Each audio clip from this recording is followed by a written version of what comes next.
welcome to my channel.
So I'm taking my white resin now and I'm pouring it just really close to the edge in this mold and really in a thin line, not much white, just a little bit,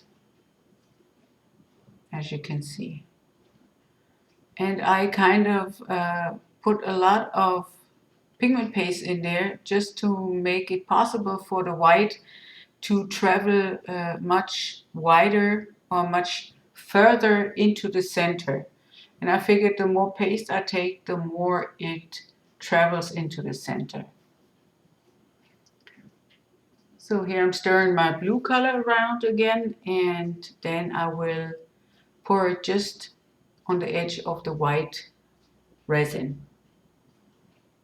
And I'm not saving nothing from it because I just mixed that resin for this project, and so I put a lot of it in there. And even if it should close up in the middle, it's not a problem really. And I don't want the blue and the purple to run into each other like all the way. I want the colors somewhat separated. So what I did, I put some clear resin in there to keep that from happening. And now I'm pouring the rest of my purple resin in there to push back the blue and the white resin all the way up to the edges. And here you can see I didn't stir my purple around good enough because I have streaks in there. And that's what I'm trying to fix right there. And that is really it for pouring. There's not much more to do. It's for a beginner, really easy. So what I got here is a little bit of the glitter that I put in the white, the same color. And I put a little bit in the resin that I had left, and for my center, so I will be spreading it a little bit with my spatula, and yeah. But as I was saying, this is like really a beginner project and everybody can do that. So this will encourage beginners to go further with the resin, I guess.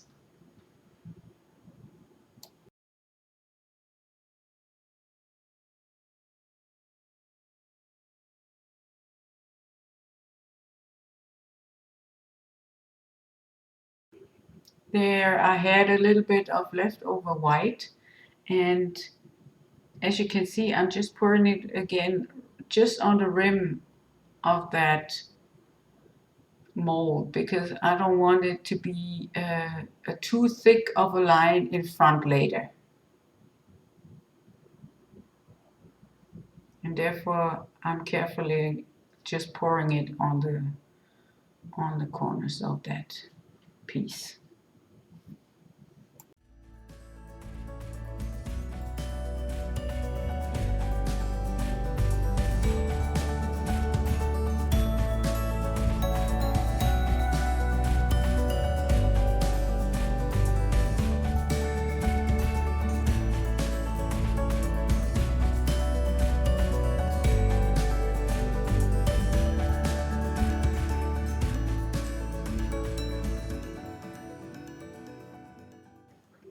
And I still had a little bit of the blue left after I poured them two little other pieces that I'll show you later in the same manner. And yeah, just on the edges. And even though if this is going into the purple color, it will disappear. You won't see that anymore in the end.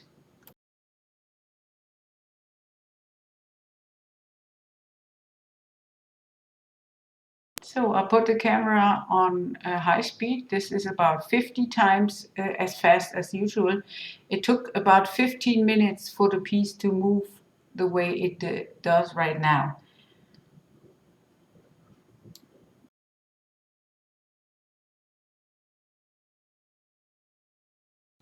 My piece has cured now, but not all the way. It's still bendy and bendable because I wanted to make a bowl out of it. Because I don't think that even though the resin is food safe, I don't trust it. And that's why I don't want to really put some open stuff on there that I want to eat later on, because you can't cut on it. And yeah, it's just for like display purposes or for things like packaged goods and stuff like that. So I'm taking my time getting the mold off, and this is like kind of not so easy if you have only two hands and the piece is still bendable. And this is how it looks from the front. I just love this. And this effect really happens all the time. There is not much you can do wrong with it. And that's why I think this is a very beginner-friendly technique. So as you can see, it's more like you can't see it. But I realized that soon, and I put the camera a little bit back down. I have my bowl there that I'm trying to shape it over. And yeah, now see, now I realized it. And then I have to figure out what to do with that handle, you know, because I'm not sure whether I'm going to leave it like that or not. In the end, I decide just to let it hang down, and this will face up when you turn the bowl around then. Yeah, as you can see, it's like really, really bendy, and the corners will just stay like that. You know, there's nothing you have to do like on a round piece that keeps it down. You just let it cure like that, and that's about it.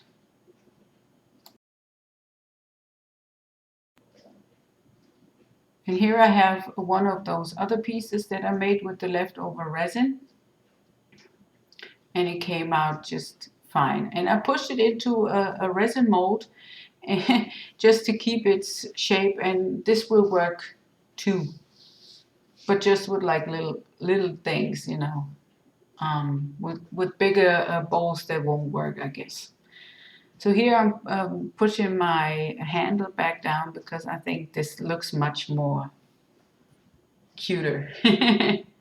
So the bowl is hard now, but not as hard as I wished, as I seen this later on. But I want to put some feet on there, and I showed this in another video, so I just let it run for you in a higher speed. And if you want to watch this video, I will link it up in the right corner for y'all, where I explain exactly what I'm doing. Yeah, and this is the little bowl. I will put some feet under there as well. And the feet I will be using are those little balls there on the right bottom corner. And yeah, I just like that. And this is like a matching set. I love that because the colors are the same, and you could put it together on a table or on a side furniture piece or something like that.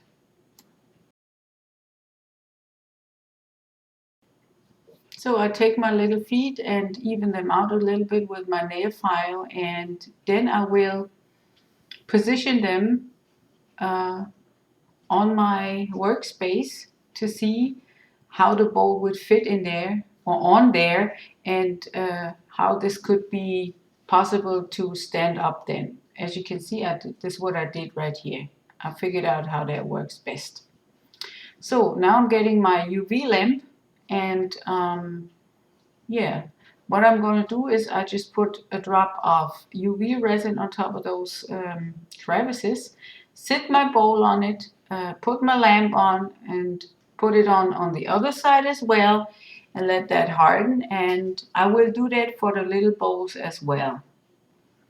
So, and here I figured the bowl wasn't as hard as I wanted it to, so I put it back on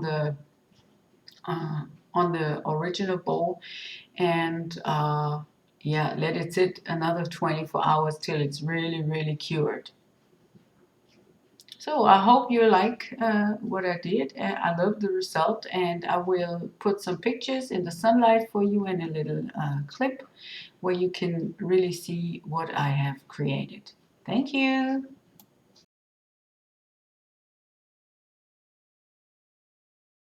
Thanks for watching, and I hope you had a lot of fun just like me.